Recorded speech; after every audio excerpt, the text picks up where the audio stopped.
Hello Fellowship, it is Monday and this is Gallit, the Monday Spoke. I am really excited about today's question, which is why did you become a teacher or an educator? And it's interesting because I just blogged about this the other day because I was at a workshop and the facilitator George Kouros encouraged us all to blog about the very same question. So that was interesting. But before I get to this question, I want to just go back to last week. I really enjoyed everyone's vlogs, and it made me think a lot about the different ways that people learn. And it was exciting for me to hear about all of the ways y'all learned, because it was some people had a lot in common with me in that they like to talk and learn with others, and then other people talked a lot about that alone time and the needing the time to reflect. And I was thinking about them like, yeah, I like that too. And then Charlotte talked about the multiple intelligences. I'm like, that's great, we should remember those too, you know. Our kids are different, and they are going to all learn differently, and it is very important for me as a teacher to remember that they're not all going to learn the way that I like to learn. And someone brought up the comment that we should give them lots of time to talk to each other in projects and things like that, and I totally agree.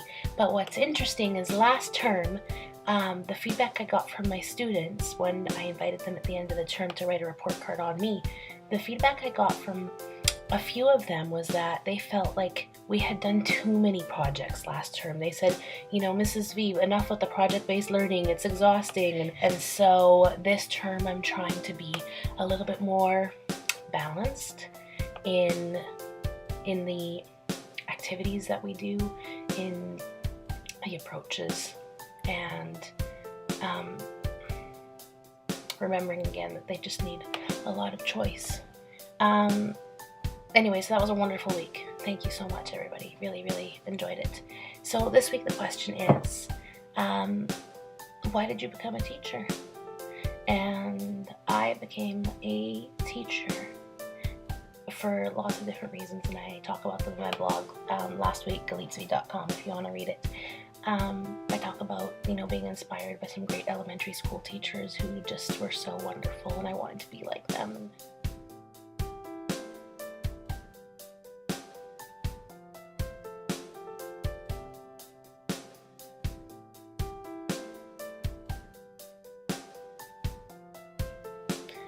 So, I'm a little teary right now because I just finished reading an email from my grade 2 teacher, and it just touched me so much.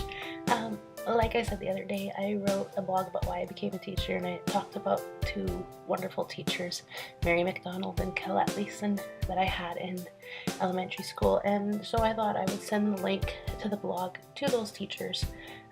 One of them I'm friends with on Facebook, so she was easy to find, and then the other one, I got her email address through the teacher that was easy to contact, and I sent her an email and just said, you know, do you remember me, and here's a blog I wrote about you.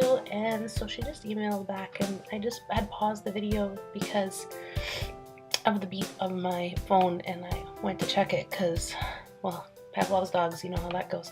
So I hear the beep and I'm right over to my phone. Anyway, and it starts off with, "Hi Gallit, I love you too. And I'm just so happy to hear from you. Do I remember you? How could I ever forget?" And then she goes through some of the memories from elementary school, and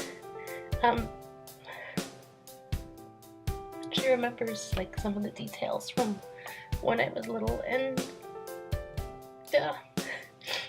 it's just so sweet. And she's one of the reasons why I became a teacher, and I hope that be as good a teacher to my kids, so that one day when they grow up they think